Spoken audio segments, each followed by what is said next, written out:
An out-of-control chimp on the assault. He's crazy. It's not every day you wake up in Kansas City to find a chimpanzee in your front yard. A massive mammal goes off the deep end. That's a frickin' buffalo. How in the world are we gonna get that thing out of the pool? And a couple of co-ed cows go carousing across campus. I thought, holy cow, is this really happening?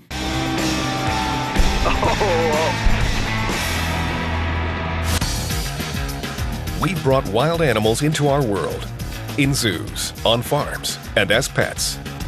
We think we have them under control. But what happens when these creatures break loose and become animal fugitives?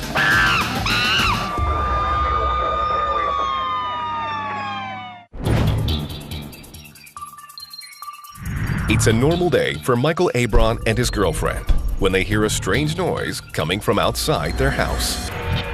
Basically, we were sitting upstairs in the second story, and we were just watching TV. And, you know, we don't live in the safest neighborhood, so all we heard outside was a loud bang. When he looks outside, Michael spies a trespasser, unlike any he's ever seen.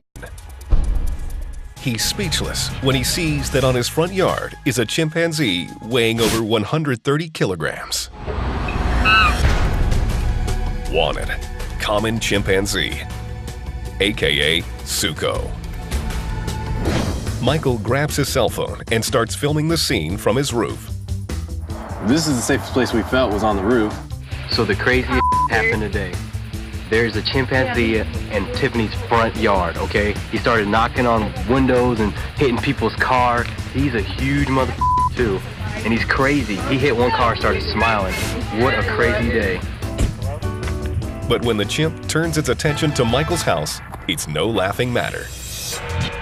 He started looking at us, and he'd look down, and he'd look up, and then he started reaching for the front door. That's when I knew he was gonna try to come in the house. And he was jiggling the handle, and then Tiff started screaming. Hey, is your back door locked? Yeah. Are you sure? This dude can get in. And this ape is no dope. Chimpanzees are extremely intelligent. They're known to use tools and can figure out complex tasks that would stump other animals. This means a simple backdoor handle is not going to keep out this ape. I felt threatened because what if he decides to, you know, go ape shit on us and kill us or something? I locked the door and then ran back upstairs. Sensing a situation quickly getting out of control, Michael calls 911. In the front yard. We've got residents standing by. Sergeant John Bloomquist is the responding officer. Obviously, it was a call that was probably unlike any other. Not very often do we come across a call where we've got a loose chimpanzee in the inner city. And that's basically what this is. My officers and the dispatchers were somewhat skeptic about it, and you could tell in their voices whenever they're asking, is this real? When Officer Bloomquist arrives on the scene, he discovers that the report of an unruly primate is very real. I see two individuals up on the roof of a house. This chimpanzee around the front yard. He knows how to open car doors. He opens car doors! But to the sergeant's surprise, this wild animal doesn't appear ready to attack. In fact, it seems to be quite the opposite. I'm no expert on chimp behavior, but she appeared to be having a good time. While Sergeant Bloomquist awaits backup, Michael watches in disbelief as the enormous ape has a party on his lawn. This monkey was making motions, you know, doing all human types of stuff. He had a personality, you know what I'm saying? And it's not long until this cheeky chimp literally starts trashing the place. So after he came over here, he grabbed the trash cans and started playing with them. And he started dragging the recycling bin toward the cop car. Started dragging and dragging and dragging it. He's throwing our trash can. There's garbage in there, so the thing was heavy, and he was just pushing it like a toy all the way down the street. Got one. But quickly it becomes clear that this primate isn't playing around. I think they're gonna shoot him. He starts moving really fast, started accelerating towards the cop car. I didn't really have time to think. It just happened so fast. Yeah. She hit the front of the car so hard, it honestly sounded like a drum in here. Yeah. Before Sergeant Bloomquist can react, Suko is on the roof unloading on his squad car. Oh, he's jumping on the cop's car. He's smashing it up. Sergeant Bloomquist can't believe he's got a 130-kilogram chimpanzee on his car that appears to have a problem with authority. I'm thinking, how much damage is this chimp gonna do to my car? Right after that, she jumps off, karate kicks the front windshield. Chimpanzees are said to be up to 6 times stronger than an average human. And with one kick from Suko's powerful hind leg, the squad car's window doesn't stand a chance. He broke the cop's window. Wow, it was amazing, but it was crazy at the same time.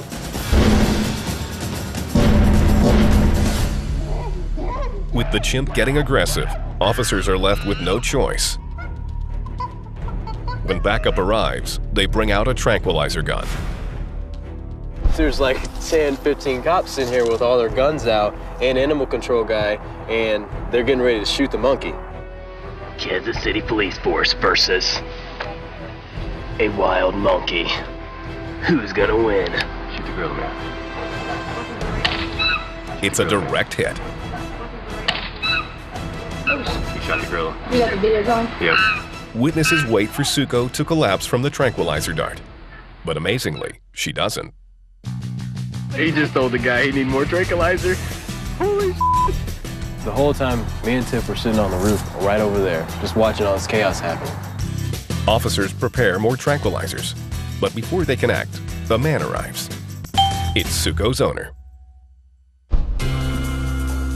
But when Suko sees a familiar sight, her owner's van, she makes an unexpected move. The chimpanzee just jumped back into the owner's van and just stayed there. So Once he saw the van, he went directly for it. And just like that, the unprecedented standoff is over.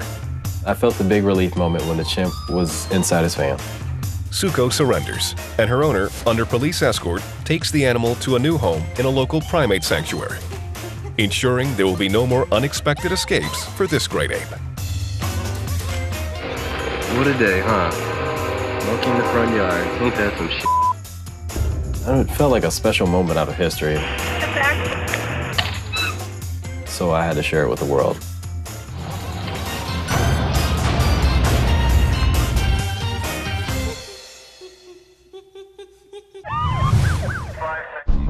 In the U.S., most states require a permit to keep exotic pets to help avoid accidental escapes and out-of-control encounters. But not all animal invaders are pets. Some are wild and just looking for a place to hang out. Salt Lake City. Something unusual is happening in the Utah State Treasurer's office. It isn't raining pennies from heaven. These 9-to-5ers are battling a swarm of Mexican free-tail bats. An umbrella's no protection against these cave dwellers. Even grown men are running scared.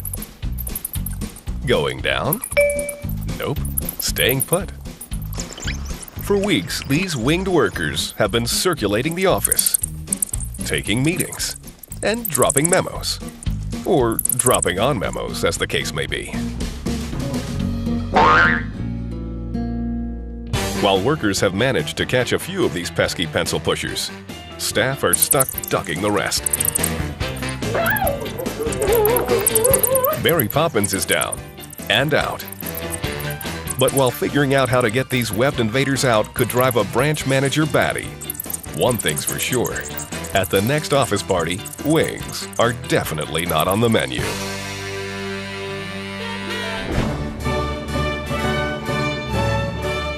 It's a typical afternoon on the campus of Ohio State University. Students are in class. Researchers are hard at work. And on the soccer field, it looks like practice is in session. But it's not the school's team that has taken the field.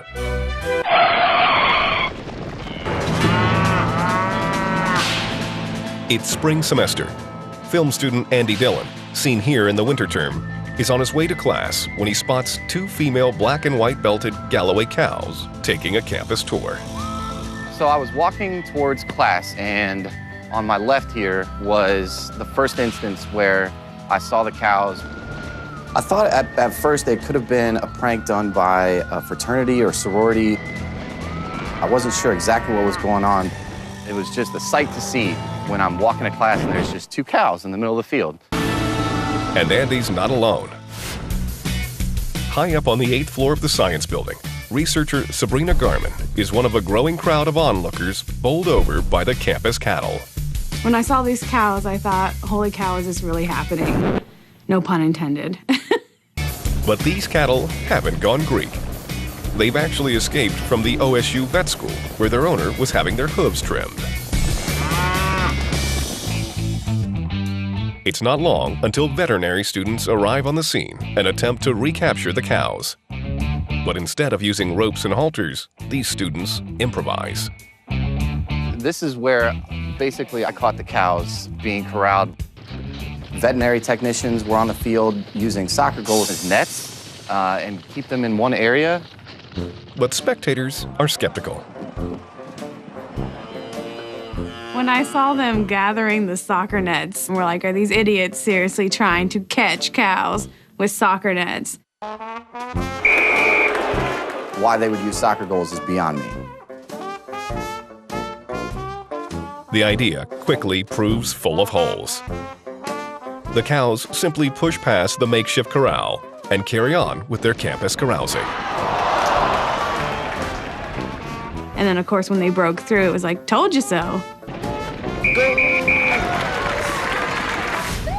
Next, campus cops step in to try their approach.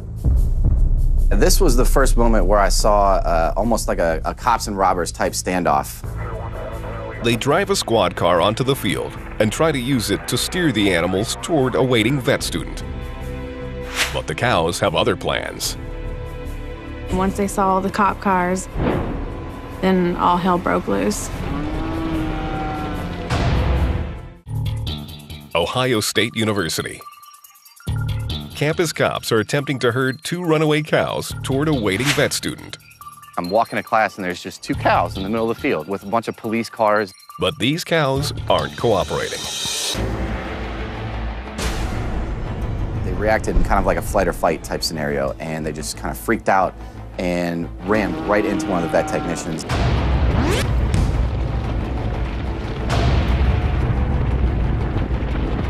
All of a sudden, the soccer field spectacle turns serious. When I saw that cow charge that woman, I was horrified.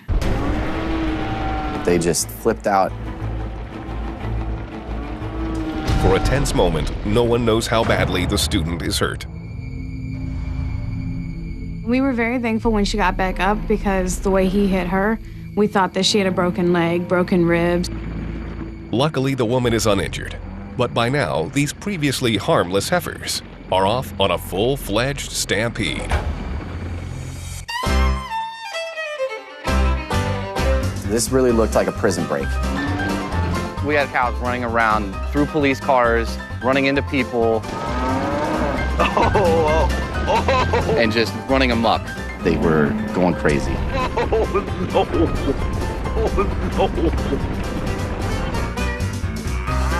With the cows out of control, cops and vet students step up their efforts to box in the renegades. You did it. But with so many people involved, the chase quickly turns into an uncoordinated comedy of errors.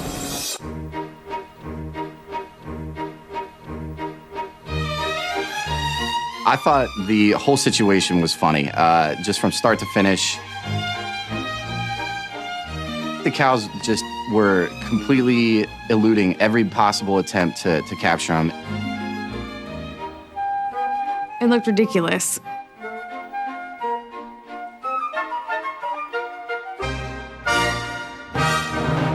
The spectacle gets even sillier when a student tries a new technique.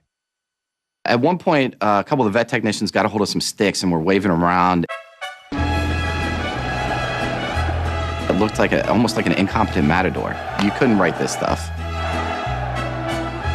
We were rooting for the cows because we thought it was a little ridiculous how they were handling it. We were just watching from our windows, laughing. Someone screamed animal cruelty. Oh, he hit it. Ole. Finally, the home team has the advantage when the partners in crime split up.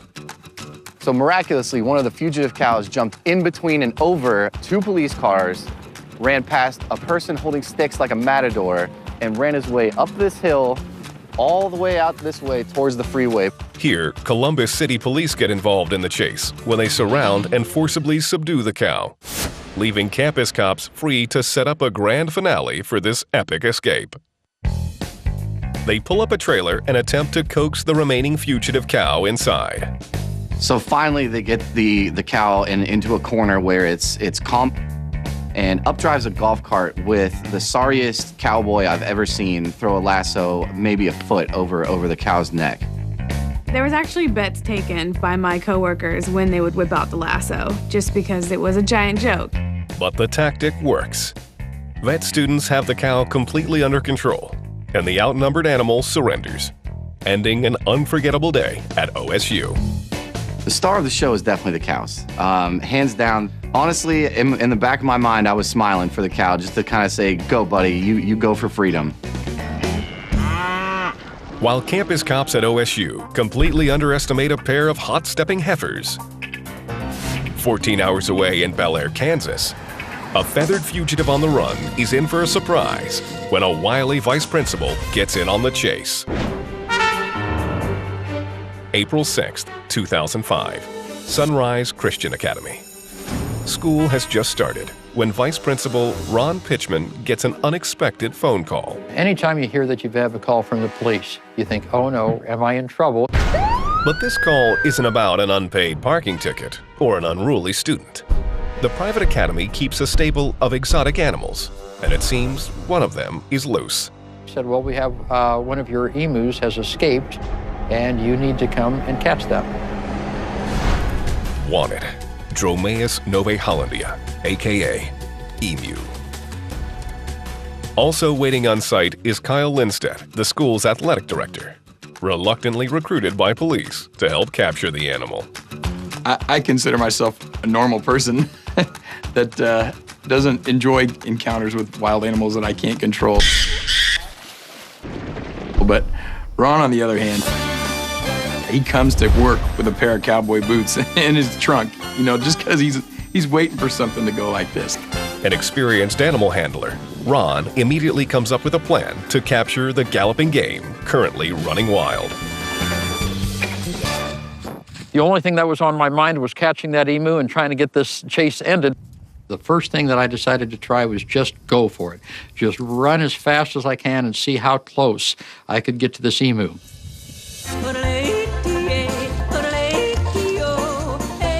But keeping up with a bird that can run up to 48 kilometers per hour is not that simple. Every time as I was just approaching to the place where I could actually cut it off, it would turn and it would veer the other direction. He didn't hesitate, he didn't stall, he just took all out like a road runner. An emu can run. I mean, I'm no match for just about any animal, but an emu especially is crazy fast. After a futile foot chase, Ron decides that simply running down this fugitive fowl is not going to work.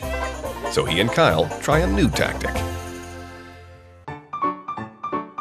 We found some landscape netting. We decided we're going to try to use this netting to catch this emu. Every time we thought the bird was going right into the net, he would get spooked at the last second, head off in the other direction, and we were standing there holding the empty net. Bird brain is probably a pretty good description. It just kept running wild. Oh yeah, I mean, it was frustrating. It was one of those deals where you're thinking, we're never gonna get it.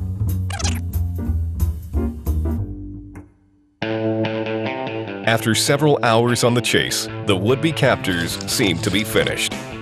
But then they catch a break when the renegade bird tries to hop a small fence. As it went over this fence right here, I reached out as it was going over. The legs were sticking out from behind it. I grabbed one leg and held on to that. Finally, Ron is able to get his hands on the escaped bird. But this fugitive is not giving up without a fight. The other leg came up and hit me. He gave me a pretty good wallop. The impact causes Ron to loosen his grip, and the emu is on the run again. But the chase isn't over yet. As the emu runs away from Ron, it heads directly towards Kyle. And this reluctant bird wrangler makes a citizen's arrest. It kind of ran right by me, and I just grabbed its neck. And it was probably for 2 or 3 seconds, but I wasn't gonna let go. It's enough time for Ron to jump the bird. But how do you get an ornery emu under your thumb? There's only one way. Schoolteacher Ron Pitchman has an avian outlaw in a bear hug. But the bird isn't going down easy. So how do you get a bird this big under control? There's only one way. You tackle it. At that point, I got very excited. I just knew that this was the opportunity. I reached down and bulldogged it up to get its legs up off the ground. And Ron flips the bird. 1, 2, 3. This emu's down for the count. Once I got my hands on those 2 legs and pulled the legs up off the ground, that emu wasn't going to go anywhere. Ron and Kyle hog-tie the bird and load him into a van for the ride back to school. Great day for a chase. But there's no detention for this bird. Back at the academy, Ron and Kyle get the surprise of their life. Both their emus are on site safely in their pens. This fugitive is not their bird. When I was told that this was not our emu, I was just incredulous. I thought, he has got to be mistaken. How many emus are out running around? I didn't really want to chase my own emu, so you can imagine how excited I was to find out that, I spent my afternoon chasing somebody else's emu. That somebody is a young cowboy named Colton Johnson, whose emu Charlie has been missing for days. Well, I came home from school one day and my mom had told me, Charlie's gone. And we went out and we saw where he's normally at, and there was a ton of feathers. We thought that maybe coyotes or some other wild animal had gotten to him. But after seeing Ron's spectacular takedown on the nightly news, Colton knows exactly where to find his fugitive friend. And after 4 days on the lam and a 12-kilometer journey away from home, Colton and Charlie are reunited. I was extremely happy to find out that this bird was going back to Colton. I had no idea that there were any other emus anywhere close to Sunrise Christian Academy. I thought it was just a tremendous way to get him reunited with the bird. Long-legged runners like emus aren't the only critters capable of giving pursuers a run for their money. And sometimes the chase poses more peril for the fugitive than for the would-be captors. In Albuquerque, New Mexico, one fugitive has found itself backed into a precarious position, 12 meters up one of the town's utility poles. But this electrical box isn't getting a repair. It's under siege from a bear.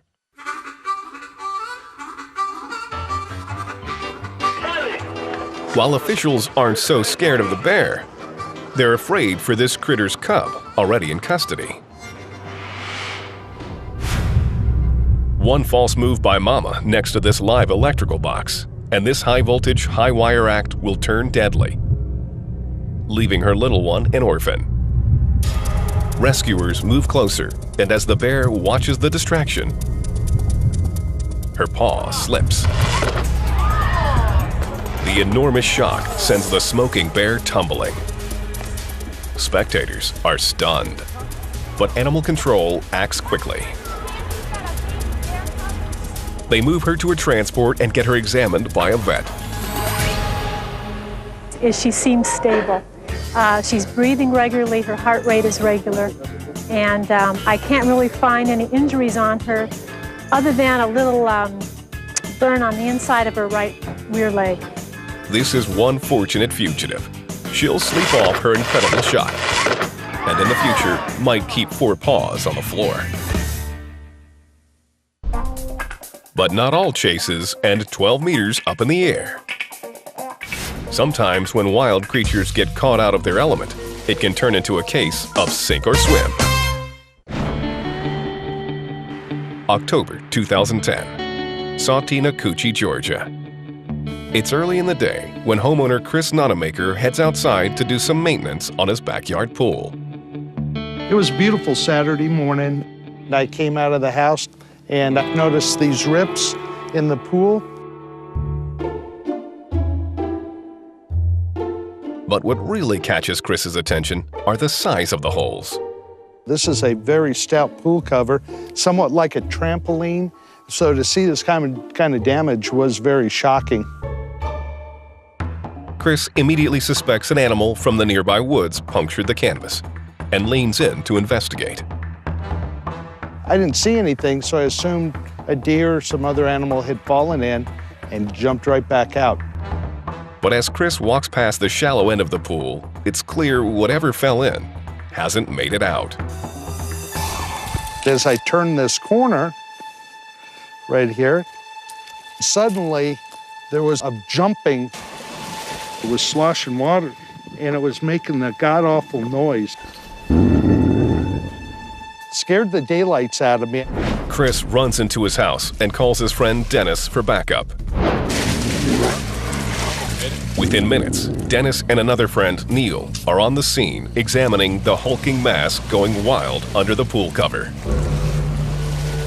We saw the hump in the pool, and I mean, clearly you couldn't make out for what it was. Chris was pretty spooked. I thought I saw a big old horn.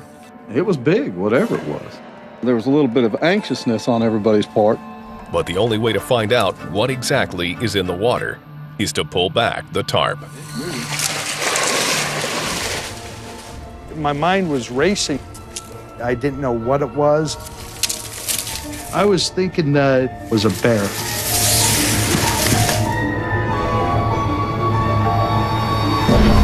That's a buffalo.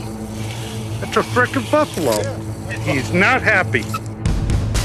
Wanted, American bison, aka buffalo. It's a sunny Saturday in Georgia when Chris Nunemaker pulls back the cover on his backyard pool to find a 450